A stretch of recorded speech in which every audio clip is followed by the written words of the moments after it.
राज्य में बदलापुर के एक नामी स्कूल में नाबालिग छात्राओं से यौन उत्पीड़न का मामला सामने आने के बाद कई मामलों में महिला सुरक्षा पर सवाल उठने लगे हैं। महिला सुरक्षा के बारे में आज सातारा में जिला प्रशासन की ओर से पालक मंत्री शंभूराज देसाई की अध्यक्षता में बैठक का आयोजन किया गया था। बैठक में महिला और लड़कियों की सुरक्षा को लेकर सख्त कदम उठाने का निर्णय लिया गया। इसकी जानकारी शंभूराज देसाई ने पत्रकार परिषद में दी।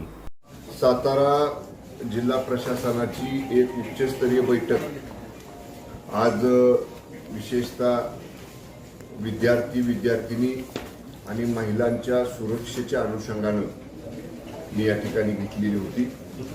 यामध्ये जिल्हाधिकारी, मुख्य कार्यकारी अधिकारी, जिल्हा पोलीस अधीक्षक, प्राथमिक विभागाचे शिक्षणाधिकारी, माध्यमिक विभागाचे शिक्षणाधिकारी, सामाजिक न्याय विभागाची जी वसतिगृह आहेत ते सामाजिक न्याय विभागाचे जिल्हा संबंधित अधिकारी आणि इतर सर्व संबंधित यंत्रणा या ठिकाणी उपस्थित होती।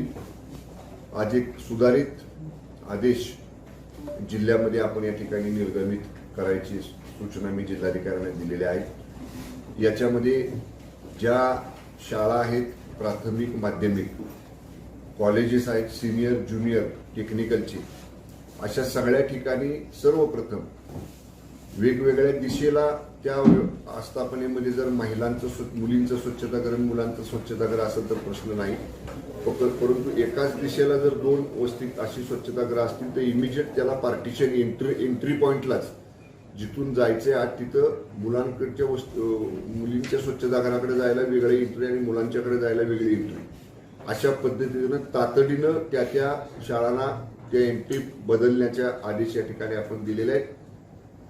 सक्तीनं महिला मुलींच्या स्वच्छतागृहाची स्वच्छता देखभाल ही महिला कर्मचाऱ्यांनीच करावी, याच्यासाठी सुद्धा त्यांना आज सुधारित आदेश या ठिकाणी आपण दिलेले आहेत।